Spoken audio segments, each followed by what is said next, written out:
Ito nga pala ang ganap ng mga Merites ninyo.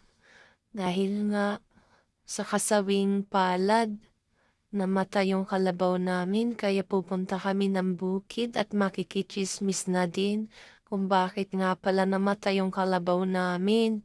Ayan nga, medyo malayo-layo nga yung lalakarin namin. Yung mga kasama namin nauna na sa amin kasi mabibilis maglakad eh. Kami mabagal lang at nagbibidyo pa kami dito. Ayan, kung mapapansin nyo, ang dinadaanan namin mapupuno at madamong mga gubat. Pero hindi naman siguro gubat yan kasi medyo malinis-linis naman kaysa sa gubat. Ayan o, kung mapapansin nyo. Dito kasi ang pagsusuga ng mga hayop sa bukid.